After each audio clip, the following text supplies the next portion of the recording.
నమస్తే, welcome to our channel. నేను మీ Shalini. YCP మాజీ మంత్రి విడతల రజనీ స్కామ్ ఒక్కొక్కటిగా తవ్వుకుంటూ పోతే అన్నీ బయటకు వస్తున్నాయి. ఇప్పుడు 2 డేస్లో ఆమె అరెస్ట్ కూడా కాబోతుందని మనకి వార్తలు కూడా వస్తున్నాయి. దీని మీద పూర్తిగా విశ్లేషించడానికి మనతో పాటు స్టూడియోలో ఉన్నారు political analyst doctor Gaddipati Shyamprasad గారు ఉన్నారు. వారిని అడిగే కొన్ని విషయాలు మనం తెలుసుకుందాం. నమస్కారం సార్. నమస్తే సార్, విడతల రజనీ స్కామ్ అనేది ఒక్కొక్కటిగా తవ్వుకుంటూ పోతే అన్ని బయటకు వస్తున్నాయి. ఇప్పుడు ఆమెని అరెస్ట్ చేయబోతున్నారని మనకు వార్తలు అయితే వస్తున్నాయి. దీని మీద స్పందన ఏంటి సార్? గత 10 రోజుల నుంచి ఆ ఇష్యూనే నడుస్తుంది. కృష్ణదేవరాయల ఇష్యూ కూడా లేపింది ఆవిడ. 2019-24 మధ్యలో లావు శ్రీకృష్ణదేవరాయలు వైసీపీ పార్టీలో ఎంపీగా నరసరావుపేట నియోజకవర్గంలో ఉన్నారు. అప్పుడు విడదల రజని చిలకలూరుపేట నుంచి ఎమ్మెల్యే అయ్యి మంత్రిగా కూడా అయ్యారు. ఒకే పార్లమెంట్ నియోజకవర్గంలో ఉన్న పరిస్థితి అది. ఆవిడ మీద విపరీతమైన అవినీతి ఆరోపణలు వచ్చినాయి. ఒక రకం కాదు, అన్ని రంగాల్లోనూ ఎన్ని రకాల అవినీతి చేయాలో అన్ని రకాలు చేసినట్టుగా తెలుస్తుంది. ముఖ్యంగా ఆవిడ చంద్రబాబు నాయుడు గారి ఇన్స్పిరేషన్తో రాజకీయాలకు వచ్చాను, నేను ఒక మొక్కని పెద్ద వృక్షం అయ్యానని ఒక మీటింగ్లో కూడా చెప్పుకుంది. అందరూ ఇప్పుడు ఈ మధ్య ఆవిడ విడదల రజని అనే బదులు ఆవిడ ఒక మొక్క అని చెప్పుకుంటున్నారు అనమాట. ఎక్కువగా అది నడుస్తుంది. ఆవిడ అంత ఎడ్యుకేటెడ్ అయ్యి ఉండి చంద్రబాబు నాయుడు గారి విజన్ వల్ల ఆవిడ డెవలప్ అయ్యి గ్రో అయ్యి తెలుగుదేశం పార్టీలో ఉండి చిలకలూరుపేటలో తెలుగుదేశం పార్టీని ఎదిరించి 2019లో వైసీపీలో చేరి గెలిచింది అనమాట.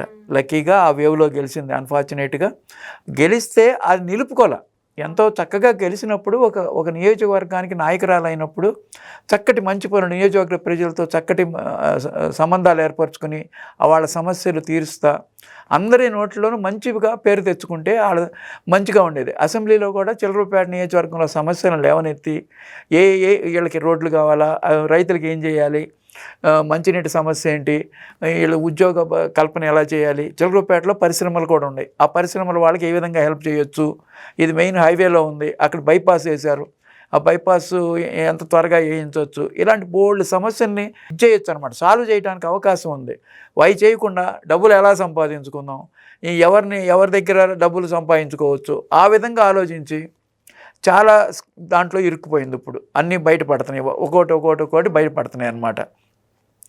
ముఖ్యంగా రైతులు ఈ పూర్ పీపుల్కి ఇచ్చే ఇళ్ళకి గవర్నమెంట్ కనుక రైతుల దగ్గర పొలం కొనుక్కుంటే 10 లక్షలకి గవర్నమెంట్కి దగ్గర 20 లక్షలు తీసుకుని వీళ్ళకి 10 లక్షలు మాత్రమే ఇచ్చినట్టు తెలుస్తుంది. అది వాళ్ళు రైతులందరూ కేసు వేశారు. వాళ్ళకి మళ్ళీ పేమెంట్ మొత్తం ఫుల్గా పేమెంట్ ఇచ్చింది. అంటే అక్కడ తప్పు చేసినట్టే కదా అర్థం. అది ఒక కరప్షన్ కింద ఛార్జీ లెక్క. అది రైతులకు అన్యాయం. రెండోది ఏంటి, క్రషర్ యజమాని దగ్గర 2 కోట్లు తీసుకున్నారనేది ప్రధాన అభియోగం. ఇప్పుడు దాని మీద దర్యాప్తు జరిగింది, అవన్నీ ప్రూఫ్ అయిపోయింది. దాంట్లో జాషువా అనే ఐపీఎస్ ఆయన కూడా ఉన్నాడు. ఆయన స్టేట్మెంట్ కూడా ఈ గవర్నమెంట్ వచ్చిన తర్వాత రికార్డ్ చేసుకున్నారు.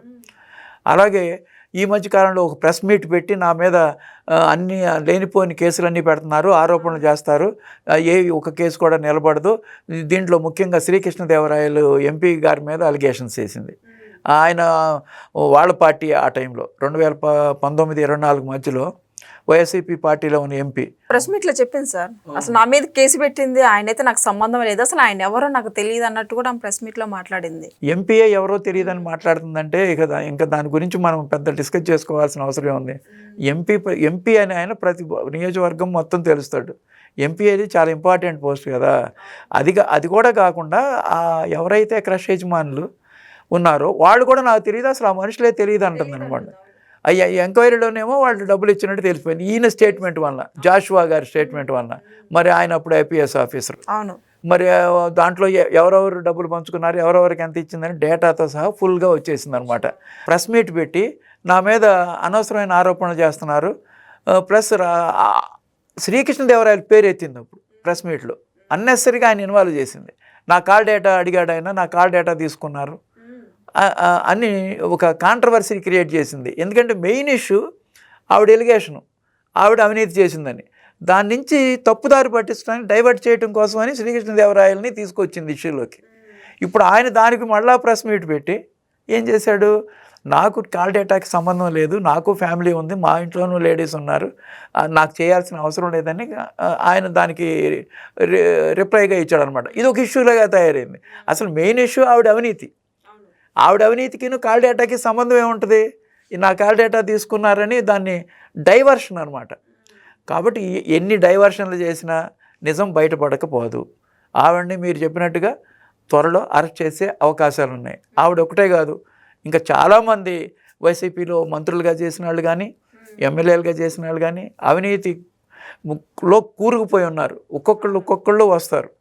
ఈ మధ్యకాలంలో మన జర్నలిస్టులు చాలామంది లోకేష్ గారిని అడిగారు, ఏంటండి చాలా ఇష్యూస్ ఉన్నాయి కదా, మీరు ఏంటి ఎక్కువ మందిని అరెస్ట్ చేయట్లేదంటే, ఎక్కువ మందిని అరెస్ట్ చేయాలంటే ఇక్కడ మిషనరీ చాలదు, లా అండ్ ఆర్డర్ ప్రాబ్లం వస్తుంది, మొత్తం ఈ ఇష్యూస్కే సరిపోద్ది మిషనరీ అంతా, అన్ని కుంభకోణాలు జరిగినాయి, అన్ని రకాలైన కేసులు ఉన్నాయి, ఈ కేసుల్ని హ్యాండిల్ చేసే మిషనరీ మన దగ్గర లేదు, గ్రాడ్యువల్గా 1 by 1 వస్తుందని చెప్పాడు. అంటే ఎన్ని కేసులు ఉన్నాయో చూడండి, మన మిషనరీ కూడా చాలనన్ని కేసులు గత ప్రభుత్వంలో ఉన్నాయి అన్నమాట. దాన్ని బట్టి వాళ్ళు ఎంత అవినీతి చేశారో అర్థమవుతుంది. కృష్ణదేవరాయలు ఈ ప్రెస్ మీట్లోనే మద్యం కుంభకోణం గురించి కూడా లేవనెత్తి నిన్న పార్లమెంట్లో కూడా మాట్లాడారు.